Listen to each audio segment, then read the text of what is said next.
మహోన్నతుడైన యేసుక్రీస్తు ఘనమైన నామంలో ఈ బైబిల్ అధ్యయన కార్యక్రమాలను క్రమంగా వీక్షిస్తున్న ప్రతి ఒక్కరికి శుభములు తెలియజేస్తున్నాం. ప్రియులారా, బాగున్నారా? మేము మీ కొరకు క్రమంగా ప్రార్థిస్తున్నాం.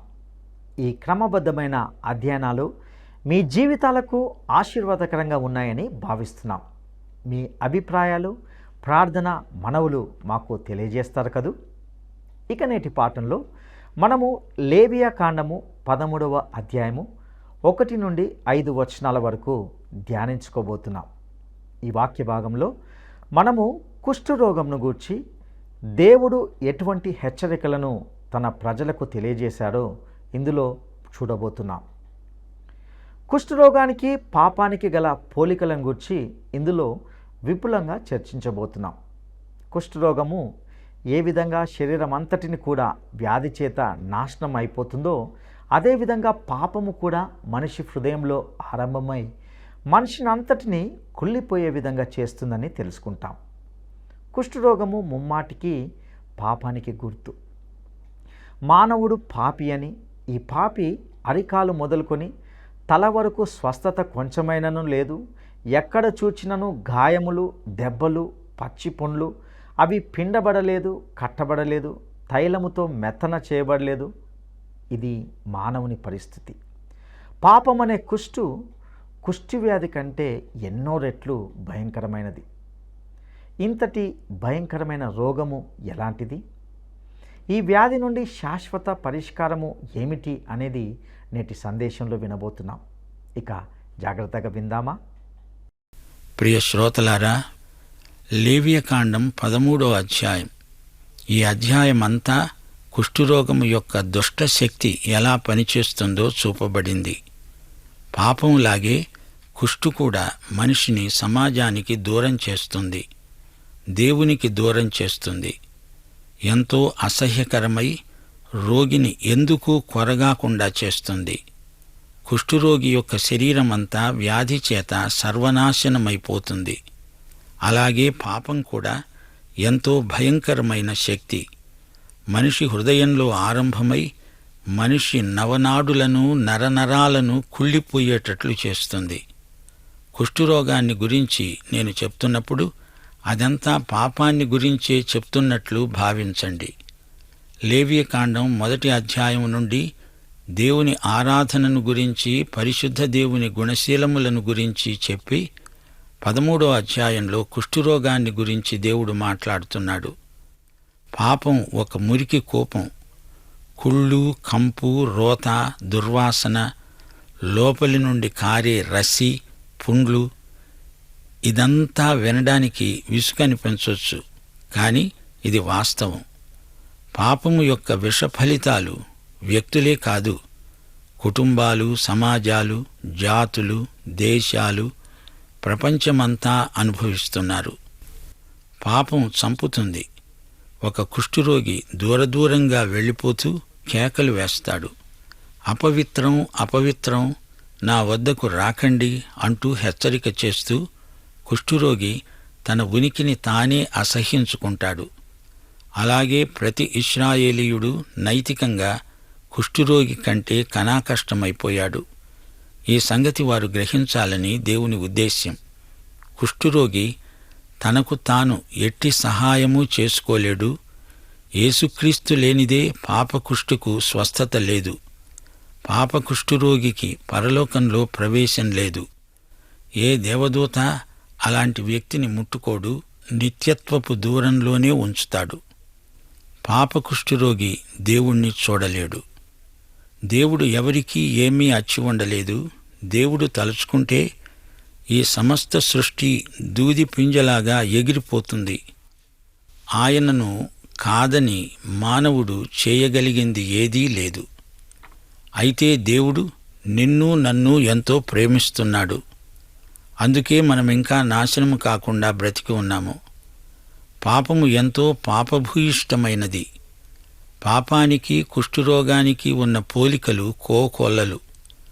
మచ్చుకు కీర్తనలు 38 వచనాలు 3, 5, 7, 18 వినండి.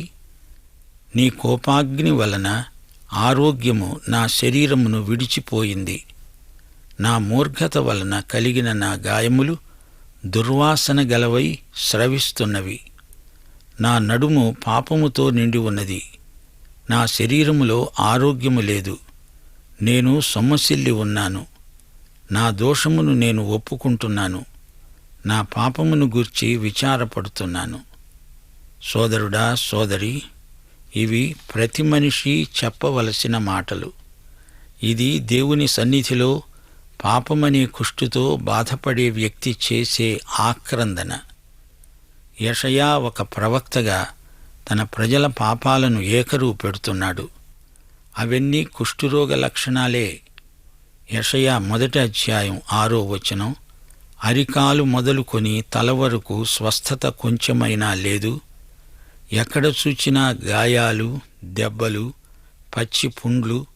అవి పిండబడలేదు, కట్టబడలేదు, తైలముతో మెత్తన చేయబడలేదు. యెషయా 53వ అధ్యాయం 4, 5 వచనాలు. నిశ్చయముగా అతడు, అనగా యేసుక్రీస్తు, మన రోగాలను భరించాడు, మన వ్యసనాలను వహించాడు. అయినా మొత్తబడిన వానిగాను, దేవుని వలన బాధింపబడిన వానిగాను, శ్రమనొందిన వానిగాను మనము అతనిని ఎంచాము. మన అతిక్రమ క్రియలను బట్టి ఆయన గాయపరచబడ్డాడు. మన దోషములను బట్టి నలుగుగొట్టబడ్డాడు. మన సమాధానార్థమైన శిక్ష అతని మీద పడింది. అతడు పొందిన దెబ్బల చేత మనకు స్వస్థత కలుగుతున్నది.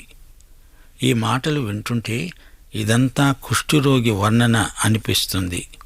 అవును, ఇది మామూలు కుష్ఠురోగం కాదు, అంతకంటే 1,000,000 రెట్లు భయంకరమైన పాపపు కుష్టు. లోకములోని మానవుల పాపమంతా యేసుక్రీస్తు మీద మోపబడింది. ఆయన శిలువ మీద మన పాపమంతా భరించాడు. 1 పేతురు 2వ అధ్యాయం 24వ వచనం, మనము పాపముల విషయమై చనిపోయి నీతి విషయమై జీవించున్నట్లు ఆయన తానే తన శరీరమందు మన పాపములను మ్రాను మీద మోశాడు. ఆయన పొందిన గాయాల చేత మీరు స్వస్థత నొందారు. మనమందరము పాపముల చేత మృతులం. అయితే ఆయన శిలువపై వేలాడుతూ మన పాపాలను తానే మోశాడు. భౌతికమైన రోగం పాపానికి సాదృశ్యం.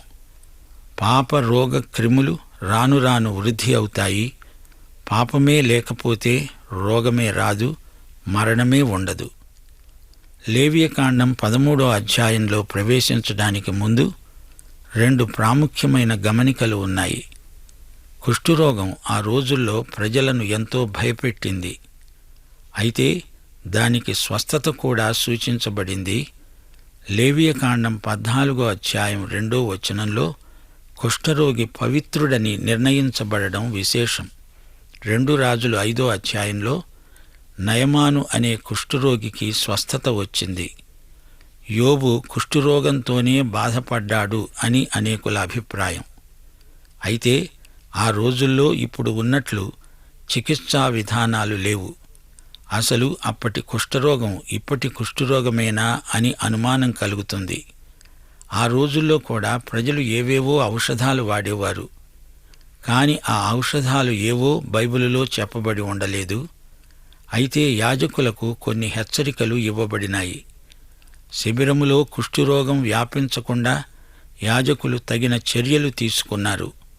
కుష్ఠురోగం పోయిన తరువాత యాజకులు ఒక ప్రత్యేక కార్యక్రమం నిర్వహిస్తారు. అసలు సంగతి ఏమిటంటే, ఈ అధ్యాయంలో కుష్ఠురోగం పేర్కొనబడింది కాని దాని చికిత్స సూచించబడి ఉండలేదు. లేవియకాండం 14వ అధ్యాయంలో కూడా ఒక మతాచారం, శుద్ధీకరణాచారం చూపబడిందే కాని కుష్ఠురోగికి ఎలాంటి చికిత్స చేయబడిందో చెప్పబడి ఉండలేదు. ఎందుకనగా కుష్ఠురోగం నుండి మనకు కొన్ని ఆధ్యాత్మిక పాఠాలు నేర్పాలని దేవుడు కోరుతున్నాడు. కుష్ఠురోగం పాపానికి సంకేతం. కుష్ఠురోగం అనగా ఏమిటి? అది ఎలా వస్తుంది? దాని కారణాలు ఏమిటి? దానికి ఔషధాలు ఏమి వాడాలి అని ఈ గ్రంథం చెప్పదు. ఇది వైద్యశాస్త్ర వాచక పుస్తకం కాదు. అలనాటి ప్రజల జ్ఞానం ప్రకారం అటువంటి రోగాలకు ఎలాంటి ఔషధాలు వాడారో అది మనకు తెలియదు. కాని మనం ఈ రోజున ఈ అధ్యాయాలలో నుండి ఆధ్యాత్మిక పాఠాలు నేర్చుకోవాలి. యాజకులు చేసిందంతా ఔషధ సేవ కాదు, తమ యాజక ధర్మం నెరవేర్చారు. మోషే ధర్మశాస్త్రంలో రాసినట్లు, దేవుడు చెప్పినట్లు చేశారు. అదంతా మత విషయిక కార్యక్రమం, వైద్య పరిచర్య కాదు. అప్పటి కుష్ఠరోగంలో ఇప్పటి అనేక రకాల చర్మ వ్యాధులు ఇమిడి ఉన్నాయి. అది కొరుకుడు పుండు అయి ఉండవచ్చు. ఈ వివరాలు కొన్ని 15వ అధ్యాయంలో వింటాము. కుష్ఠువ్యాధి ప్రారంభ దశ ఈ అధ్యాయంలో వర్ణించబడింది. ఒక వ్యక్తి కుష్ఠురోగి అని యాజకుడు నిర్ధారణ చేసి ప్రకటించాడు అంటే అతణ్ణి సమాజమంతా బహిష్కరించినట్లే. మళ్లీ చెబుతాను, ఇది కుష్ఠురోగ శుద్ధి కార్యక్రమం. ఇది చికిత్సా విధానం కాదు. అతని కుష్ఠురోగం పోయిన తరువాత అతనికి శుద్ధీకరణాచార కార్యక్రమం జరుగుతుంది. లేవియకాండంలో 13-14 అధ్యాయాలు పూర్తిగా కుష్ఠురోగ విషయాలే. కుష్ఠురోగ నిర్ధారణ 13వ అధ్యాయంలో ఉంది. 14వ అధ్యాయంలో కుష్ఠురోగిని శుద్ధి చేసే కార్యక్రమ వివరాలున్నాయి. బైబిలులో కుష్ఠురోగం అన్నప్పుడు అది సాధారణ పదం. బట్టలకు, కట్టడాలకు కూడా ఈ కుష్ఠు సోకింది అంటే రోగక్రిములు అంతటా ప్రసరిస్తాయని గ్రహించాలి. పవిత్రత, పారిశుధ్యం యూద ప్రజలకు ఎంత ప్రాముఖ్యమో మా శ్రోతలు గుర్తించాలి. కుష్ఠురోగం మొదట చర్మానికి, తరువాత వెంట్రుకలకు, తరువాత మాడుకు కూడా ప్రసరిస్తుంది. అత్యున్నత సింహాసనముపై ఆసీనుడవైన నా దేవా, అత్యంత ప్రేమా స్వరూపివి నీవే, ఆరాధింతుము నిన్నే. అత్యున్నత సింహాసనముపై ఆసీనుడవైన నా దేవా,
రక్షించితివి స్తోత్రం.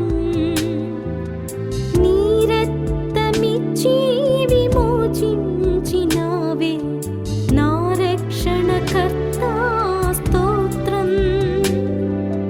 కృపా సత్య సంపూర్ణుడ స్తోత్రం. కృపతో రక్షించితివి స్తోత్రం. పవిత్రం, పరిశుద్ధం అనే మాటలు పాత నిబంధనలో 200 సార్లు వాడబడ్డాయి.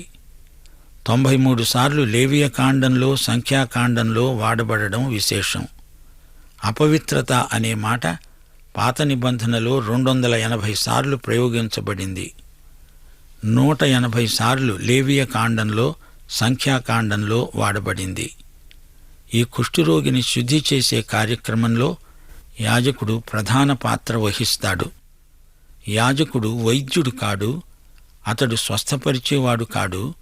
యాజకుడు మత విషయికంగా ఆరోగ్య శాఖాధికారి లాంటివాడు. మొదటి రోజు, 7వ రోజు, తిరిగి 8వ రోజు 3 విధాల శుద్ధి కార్యక్రమం ఉంటుంది. కుష్ఠురోగం ఎందుకొస్తుంది అంటే ఏదో పాపానికి ఇది ఫలితం అని పాత నిబంధన రోజుల్లో నమ్మారు. ఒకసారి మిరియాము మీది శాపం కుష్టుగా పరిణమించింది. శరీరం మీద పొడలు కనపడితే బాలింతరాల్ని ప్రత్యేకంగా ఉంచుతారు.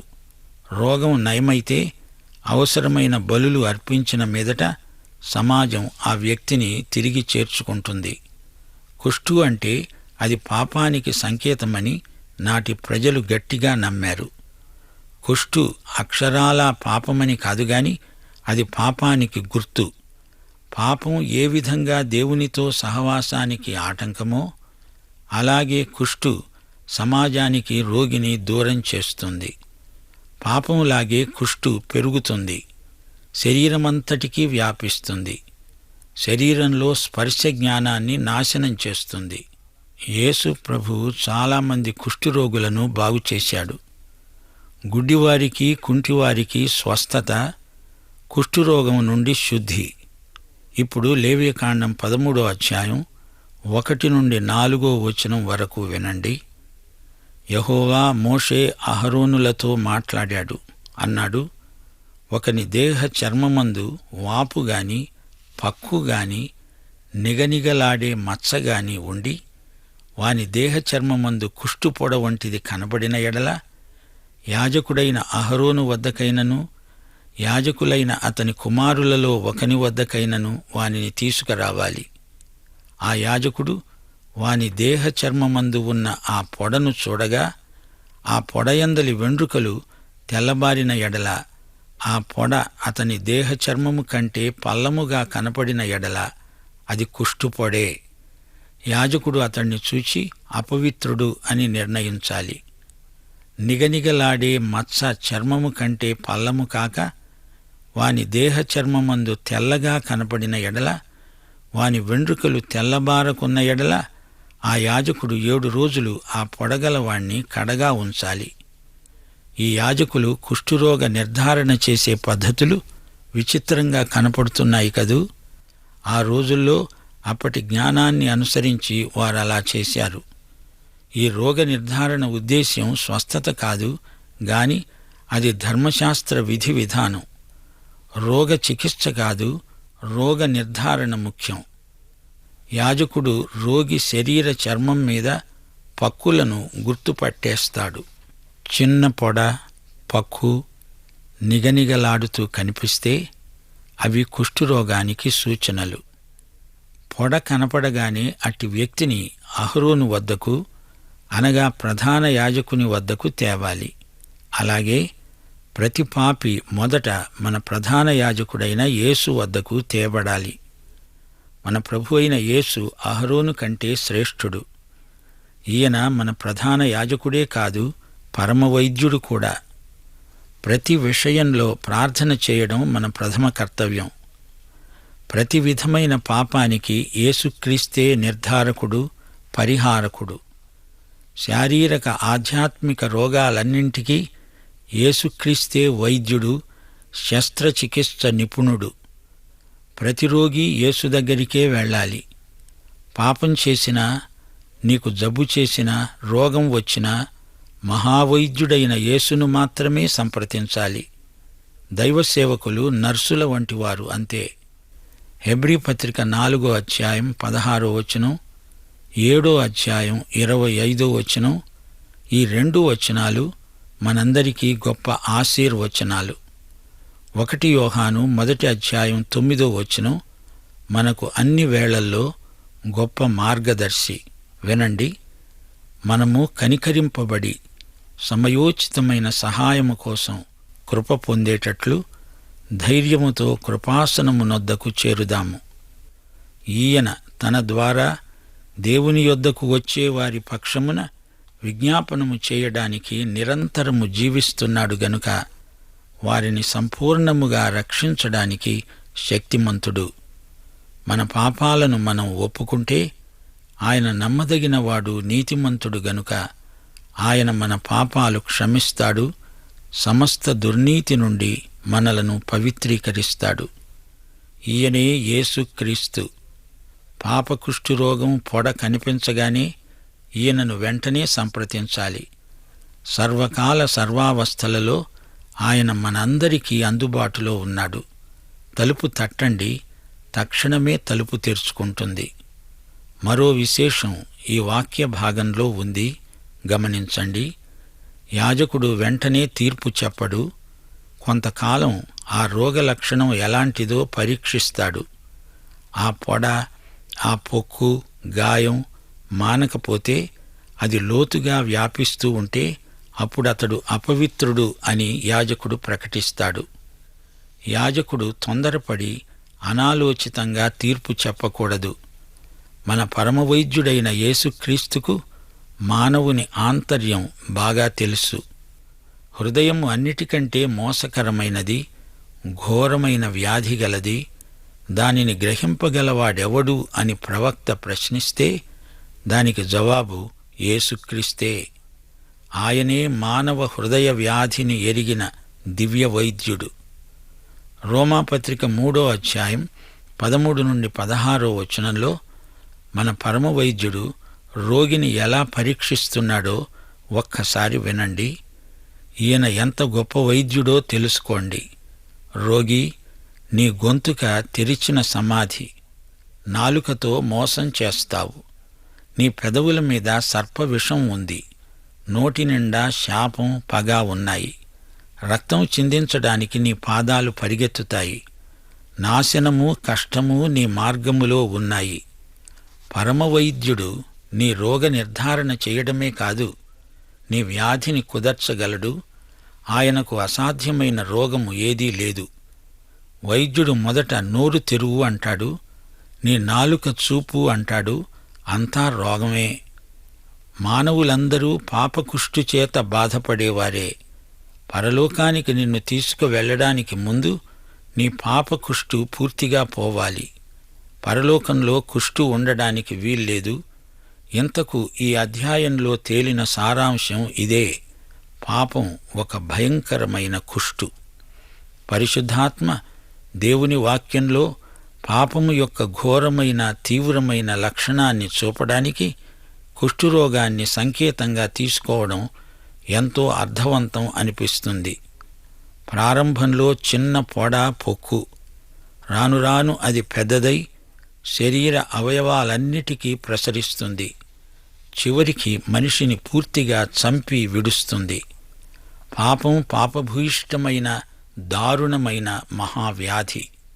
అవయవాలన్నీ పుచ్చిపోతాయి, కుళ్ళి రాలిపోతాయి. ఈ పాపకుష్టు రోగిని చిన్నప్పుడే పరమవైద్యుని దగ్గరికి తేవాలి. పిల్లలు చిన్నప్పుడు చేసే అల్లరి ముద్దుగా ఉందా? ఆ పిల్లవాడు పెద్దవాడైనప్పుడు చూడండి, వాడు లోకానికి చిచ్చుపెట్టేంత పాపి అవుతాడు. కుష్టును చిన్న పొడగా ఉన్నప్పుడే పసికట్టాలి. చిన్న పాపంతో ప్రారంభమై పాపం మనిషిని పాపదాస్యంలోకి నెట్టేస్తుంది. ఈ విషయం వచ్చే పాఠంలో ఇంకా వివరంగా తెలుసుకుందాము. పాఠం సమాప్తం. పరలోకపు తండ్రి, కృపాసత్య సంపూర్ణుడా, ఈ రోజున నీవు మాతో మాట్లాడిన సత్యాలు ఎంతో అమూల్యమైనవి. పాపము ఎంత పాపభూయిష్టమో, ఎంత భయంకరమైనదో, దానిని గురించి మేము ఏమి చర్య తీసుకోవాలో మీరు మాకు నేర్పారు. పాపి వెంటనే ఉన్నపాటున యేసు దగ్గరికి రావాలని మీరు మరోసారి హెచ్చరిక చేశారు. ఈ హెచ్చరికను బట్టి అనేక మంది నీ వద్దకు రాగలుగునట్లు నీ దీవెనలు దయచేయమని యేసుక్రీస్తు వారి శుభనామమున ప్రార్థన చేస్తున్నాము తండ్రి. ఆమేన్. ప్రియులారా, ఇంతవరకు మనము కుష్ఠరోగానికి పాపానికి గల పోలికలను గూర్చి విపులంగా చర్చించి ఉన్నాం. కుష్ఠరోగము ఏ విధంగా శరీరం అంతటిని నాశనం చేస్తుందో, అదేవిధంగా పాపము కూడా మనిషి హృదయంలో ప్రారంభమై మనిషిని అంతటినీ కుళ్ళిపోయేటట్లుగా చేస్తుందని తెలుసుకున్నాం. కుష్ఠరోగము పాపానికి గుర్తు. అన్ని రోగముల కంటే భయంకరమైన రోగము ఈ పాప రోగం. కుష్ఠరోగి తనకు తాను ఎట్టి సహాయం చేసుకోలేడు. అదేవిధంగా యేసుక్రీస్తు లేనిదే పాపపు కుష్ఠుకు స్వస్థత లేదు. పాపి తనను తాను రక్షించుకోలేడు. మానవుడు పాపి. పాపమనే కుష్ఠు వ్యాధి కంటే ఎన్నో రెట్లు భయంకరమైనదని తెలుసుకున్నాం. పాప కుష్ఠరోగి పరలోకంలో ప్రవేశం లేదు.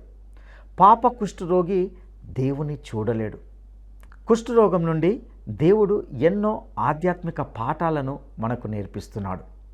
భౌతిక కుష్ఠరోగమునకు సంబంధించి ఎలాంటి చికిత్స బైబిల్ గ్రంథంలో చెప్పబడలేదు. కానీ ఆధ్యాత్మిక కుష్ఠు అనగా పాపమునకు సంబంధించి చక్కటి పరిష్కారాన్ని యేసుక్రీస్తు రూపంలో చూపబడింది.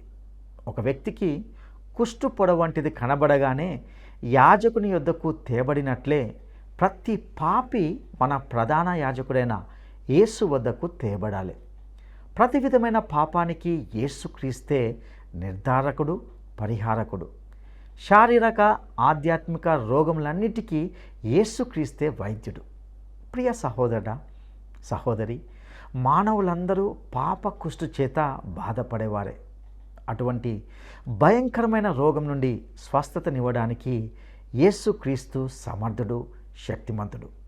ఆయన పరిశుద్ధ రక్తము ప్రతి పాపిని కడుగుతుంది, పవిత్రపరుస్తుంది. అట్టి కృప దేవుడు నీకు దయచేయునుగాక. దైవాశీస్సులు.